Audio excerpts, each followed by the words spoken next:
You're listening to Designing the 21st Century. Myron Goldfinger was an American architect who for 5 decades devised a distinctive style for those seeking to live in contemporary houses. He reinterpreted American vernacular architecture into a new style that responded to the spirit of the time. Inspired by Louis Kahn, his teacher at the University of Pennsylvania, Goldfinger was an architect of volumes. His houses were composed of bold compositions of cubes, cylinders, and triangular blocks. Like Kahn, he believed that only basic geometry has the power to achieve timelessness. His language was highly influential, with many other architects building in the suburbs around New York and in the Hamptons copying his style. Having grown up in a humble working-class environment in Atlantic City, Goldfinger used to say that he sought to create the type of glamorous houses that he never had growing up. To remember Myron Goldfinger, who passed away in 2023, and to see how his legacy is preserved in the 21st century, how his legacy is being relevant today through fresh interpretation, I invited interior designer June Goldfinger, his widow, and eternal partner, actually his other half, along with Kelvin Dickinson, president of the Paul Rudolph Institute for Modern Architecture. Hi, June. Hello. And Kelvin. Hello. So great having you. Thank you for having us. Of course, I saw that exhibition of Myron Goldfinger at the Paul Rudolph Institute, and I was taken. And thanks for being here. So, June, when did you meet him? I met Myron when I was doing my work at Parsons, my graduate work. And I had seen in the New York Times a wonderful 3/4-page article on him that I absolutely said, everybody just go home. This guy has it. You know, there's nothing you can do that's better. Adios, everyone. And they had a picture of him, and I thought, oh, he looks so adorable, but he probably only wanted to have a special pencil, a special this, a special that. And, you know, who can put up with that? So, you know, I just kind of blew it away. And then about 6 months later, a group was getting together, and somebody said, well, you really have to meet Myron Goldfinger. And I blew it away, thinking still that he was going to have special pens and special paper. And I walked in, he was sitting in front of a huge window, and I took one look at him and said to myself quietly, I have him. Kelvin, you know, recently Goldfinger's house was featured in a movie. Yes. Talk about it. Oh, yes. The Wolf of Wall Street. It was the Geraslo residence, and those who have seen the movie would recognize the pool scene in the back, and that is part of the house. June, what does it mean about the type of clients that came to have Myron Goldfinger's houses? Exceptional. They loved what Myron did. They wanted what Myron did. They stayed with it. And he would not take on anything if he didn't want to do it. He just said, it's just not me. How did you meet each other? Oh, that's a fun story. So we have an event space in our building, and I basically have a 2-story event space, and it was empty. And I was reading an online article, and there was a little blurb in it about if there is a event space that would like to have a show about Myron Goldfinger, call this number. And that's all it said. Can be set up in 3 hours. And I thought, that's perfect. So I called the number, and June answered. And I believe her first words were, oh, I know who you are. And I thought, really? She goes, yes, you're with the Paul Rudolph Institute, and Myron and I had been following what you were doing. And that led into a wonderful conversation, meeting her later at her apartment, which led into a bigger talk about the archives and what was going to happen to them. Yeah, I want to talk about it in a minute. Sure. Because that's very interesting to see how an architect who was active in the early you mean in the 20th century and very early part of the 21st century, how his legacy is becoming relevant today. Right. So June, tell me, you you went to Anguilla. This is This is way before Anguilla was developed. Truly. Well, by the way, it's my favorite Caribbean island. Truly, it should be. Okay, and what was this? And then you had an amazing relationship with Anguilla, and you built there. We were very interested in Anguilla because Myron said, we're going to build a house on Anguilla. My parents had given their yacht to charity, and so we lost the floating hotel. So Myron said, we're off to Anguilla. My mother said, oh, you're going to get malaria. And the night before we left, a business associate of mine said, my first boyfriend bought land in Anguilla in the 60s. Comes Jim Tomini with everything, all of the deeds and the this and the that. And the next day we went to Anguilla and found out that that's where seaweed died. The beaches were all with seaweed. There were no roads. There was no electricity. There was no nothing. And we went through a salt pond on this rickety car and went all the way out to the sea. And then we saw a 1/4 mile of white sand beach with seaweed. And we looked at each other and we said, we'll take it. Was it for sale? Yes. And then you built a hotel there. We did. Yes, we were going to do a private home, and the government said, no, will you help us? We have nothing. And if you have this land, will you please make it so that it is a commercial venture so that we can have an income? And Kelvin, how this architecture in Anguilla relates to Myron Goldfinger's houses? I think volumetrically they're very similar. I think it's a development of his style. His work in the 70s and 80s was made of wood, but the volumes were already there. And I think the difference is when he went to Anguilla, the buildings were all out of concrete. And so, but the volumes were still there. The way the light hits them, the same thing, the curves, the way the shadows hit. His work has kind of developed a little bit further with a different material. And he thought that materials should be used where they were meant to be. So the wood was in the woods in the United States, and Anguilla was concrete. You know, talking about wood, June, I was very surprised when I recently read that all the buildings, all of the houses that he did, that are cladded with gray wood, it's only the aging of the wood. No, they're stained. They were actually stained to be that delicate blush. And Myron was very specific.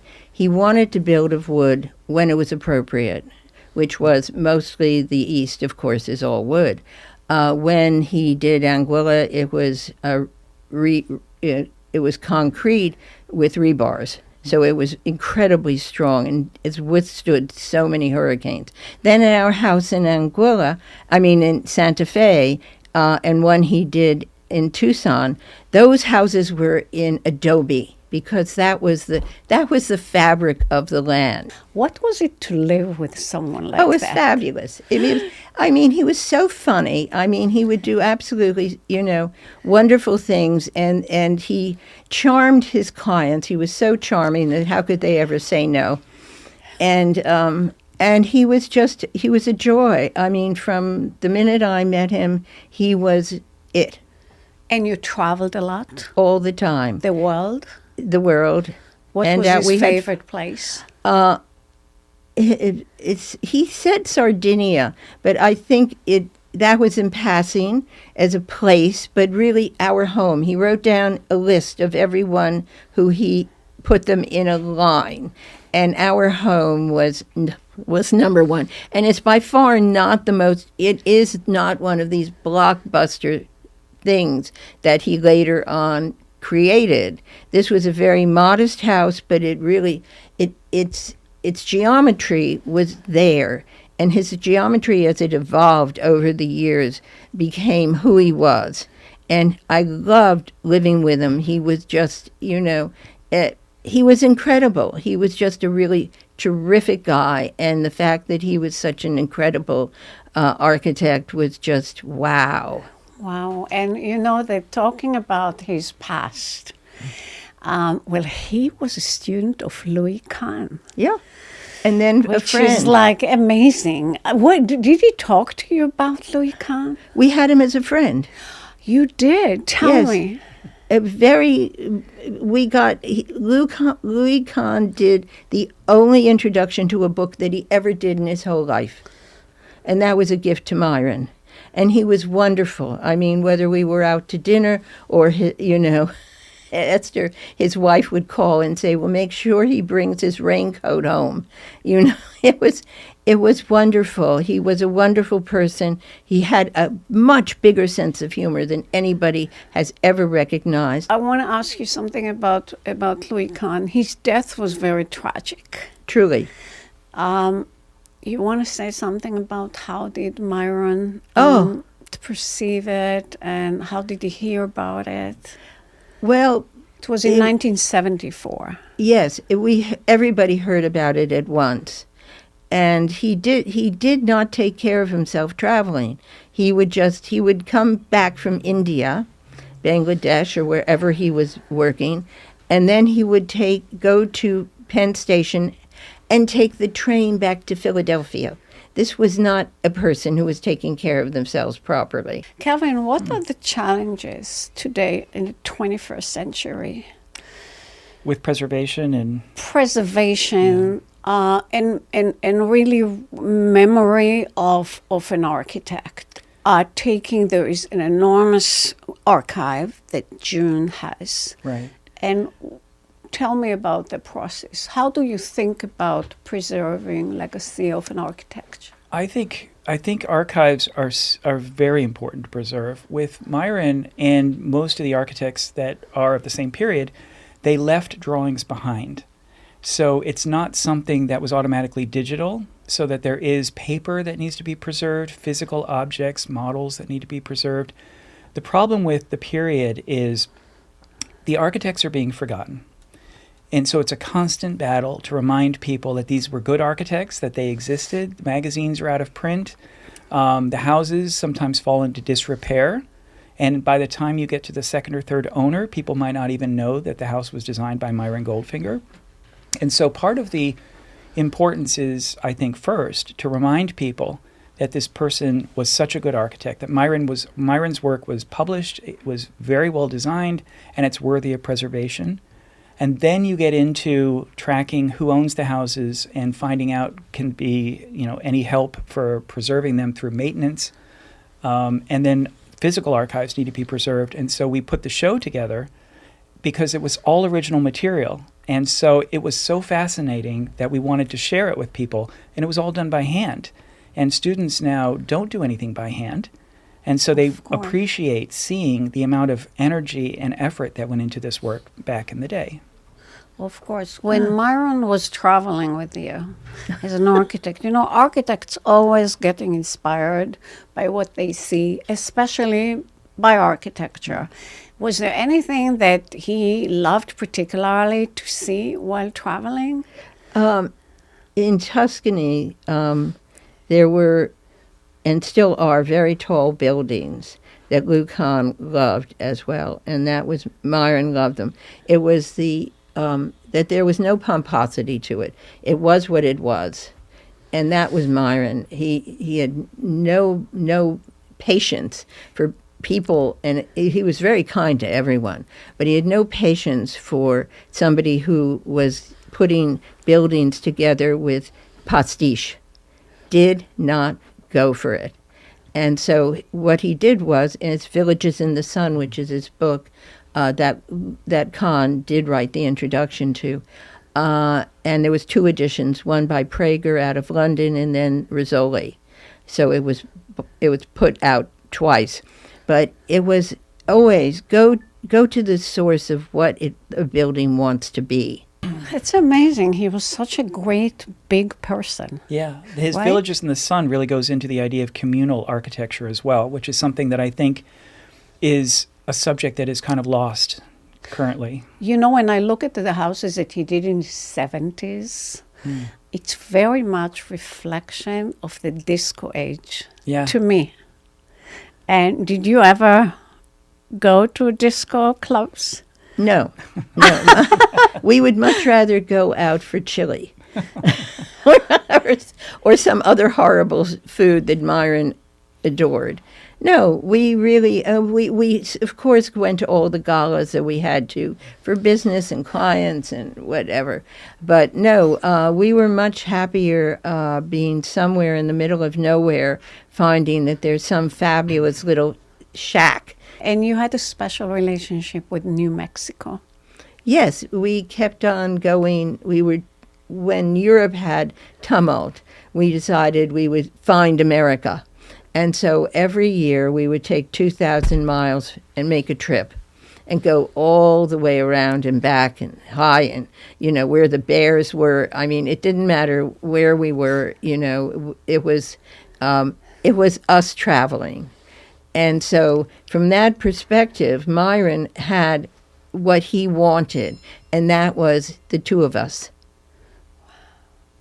That's Should ask so her about beautiful. the Roberta Flack story. That's a wonderful story. Well, Myron had Roberta Flack as a client, and she was a lovely client, and he would make her sing. She would phone the office, and whoever answered, they say, Roberta Flack's on the phone, and Myron says, oh, well, she has to singing me softly if I want to make sure that she is the real Roberta Flack. And she would, and then they would start their conversation. And this was Where was her house? It was in the Dakota, and the reason that Myron was in terrible trouble with Paul Goldberger is because he took all of the molding off. And when the group of people who were running them for architecture, and they had Paul Goldberger as a consultant, and Myron just said to them, it wasn't good then, and it's not good now. Listen to the two of you. He sounds like he was a man bigger than life. Truly. And he lived a huge life. And you were very fortunate. Oh, But truly. he was also very fortunate to be living with you because you are an amazing interior designer and you were always there with him. Well, he would not suffer stupidity.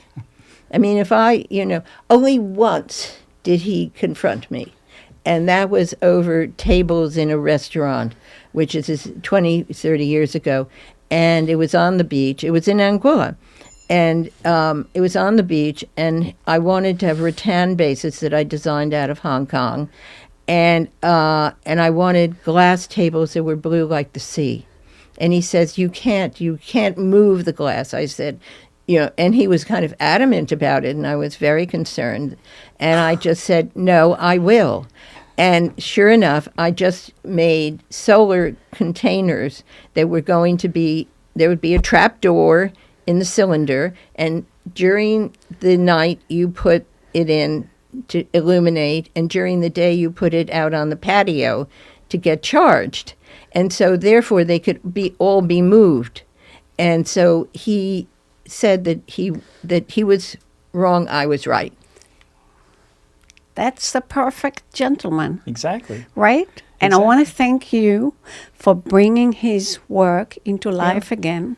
Thank you. And to have it available for everyone to see. And I want to thank you for being with me today. It was such a pleasure. Thank you for having us.